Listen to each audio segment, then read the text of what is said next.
many different ways in which a relationship can work, but one of the most important things is order. The order, the arrangements, the agreements, the conditions that are agreed on for the relationship to work. Now, a lot of people are free-spirited and they're happy to come and go as they choose. But what you'll find is, if you're a more committed person in a relationship with one of these types of people, you will be frustrated because they'll want to come and go as they choose, and they'll expect you to go along with that. And that's going to leave you in a position where you're at the convenience of the other person's wants and needs. There's no order.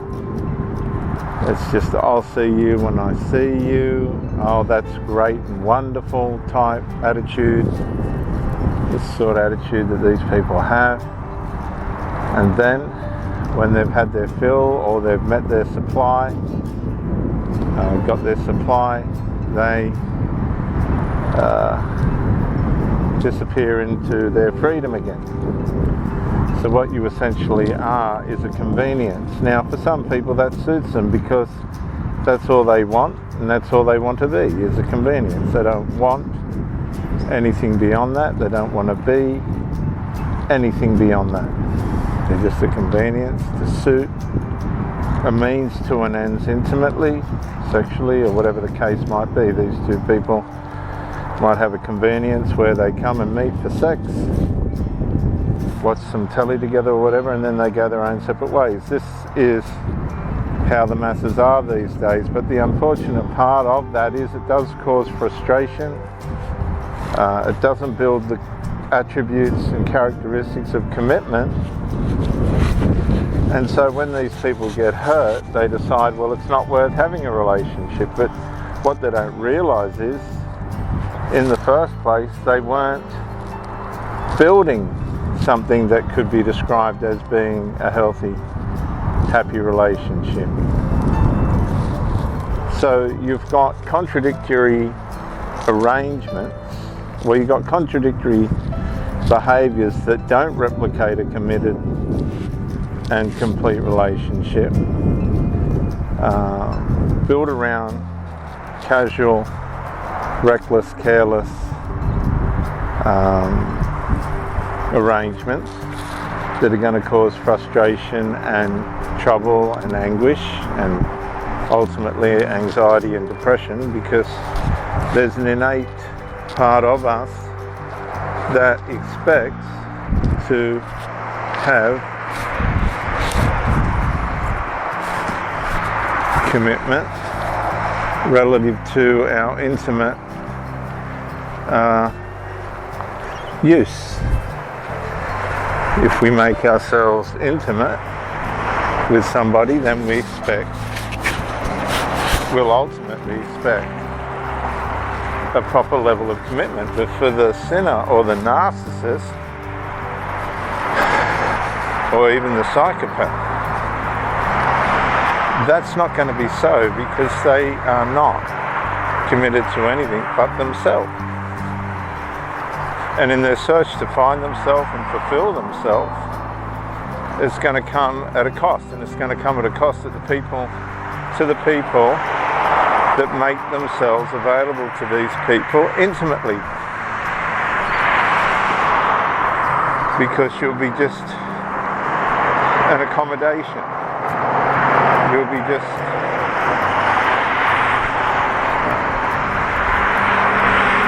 a convenience based on arrangements that tempt that person to come back, or keep the situation convenient enough for that person to want to come back.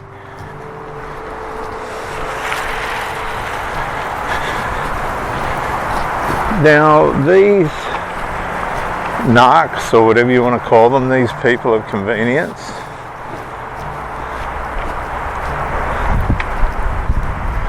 You're not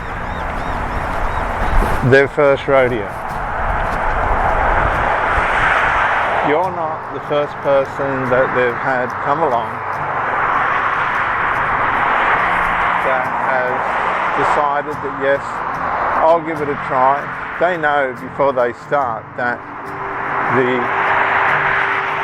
the way of freedom is going to cause aggravation because it lacks commitment. And people are essentially commitment based. If you're, as I said, if you share yourself intimately, you're going to expect a certain level of commitment and communication and caring that a lot of these people are feigning that they're giving, but when it comes down to push and shove, they don't. They do at the start.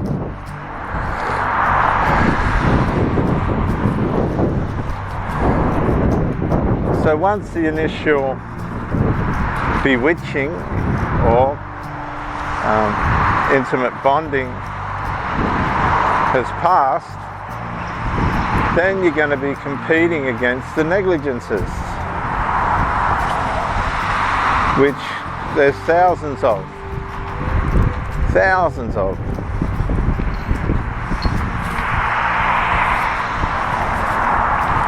So now that you've got yourself in a bond, an intimate bond with this person, and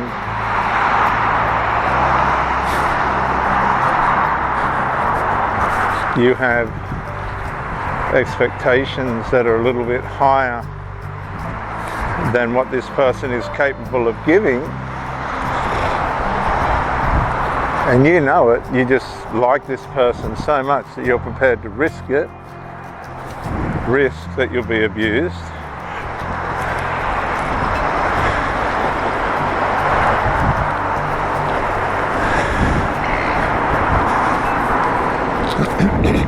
sure enough, as the relationship wears on, guess what?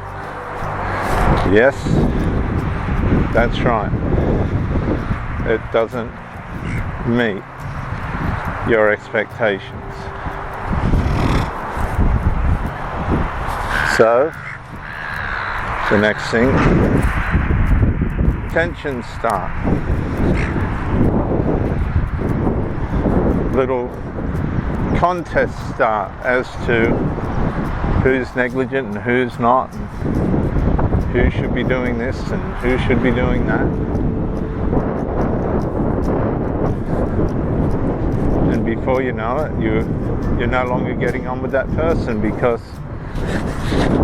the fact of the matter is they're just unable to meet or reach your expectations. So it was unfair in the first place for you to not heed their warnings. And their warnings were that we were not going to make it. I was never going to be able to make it. I was never going to be able to meet your expectations. And they know that. They know before they start.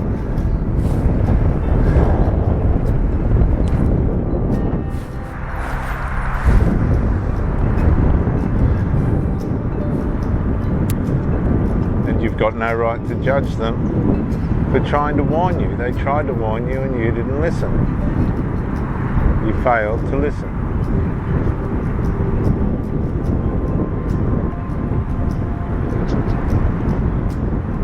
So where's that leave everybody? It leaves with everybody to learn a lesson. The narcissist knows before they start that they're not going to make it. They're just not going to put into the relationship enough for anybody to be able to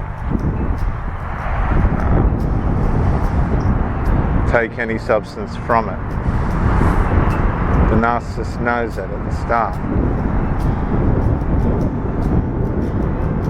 But for the person that's been now the victim of the narc, the one that thought their character and charisma and other personal attributes would be able to make the relationship work. The one that wasn't aware of how narcissism works.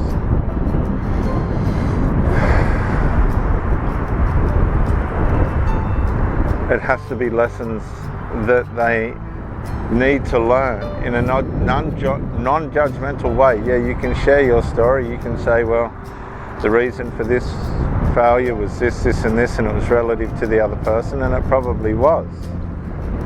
But I can assure you, to some extent, that person was trying to warn you that things aren't not going to work out.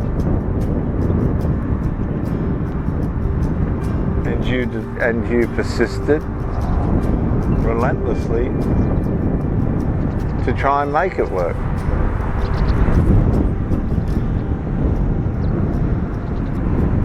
So the blame's usually twofold. It's not one or the other unless it's an actual act of evil. We just don't read the character and characteristics of people at the start the way that we should. Then we find ourselves in situations that we should not be. And then when we realise that we shouldn't be in this situation, we shouldn't be intimately connected to this person, after we've tried with all our commitment, devotion and personal attributes and characteristics, once we've realised, well, this ain't going to work,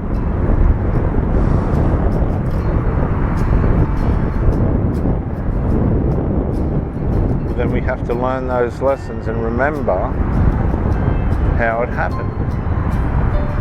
Because if we don't, there's a strong possibility that it'll happen again, because lust has got a way of putting us in situations that we should not be in. That's how lust works. Lust puts you into situations that you should not be in.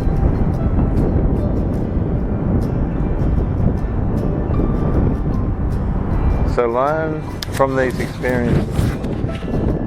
Don't let your faithfulness and loyalty blind you in your commitment. And have the sense to know when you've met the wrong person and they're fading, to give yourself the opportunity to detach, go no contact, get out, and never go back.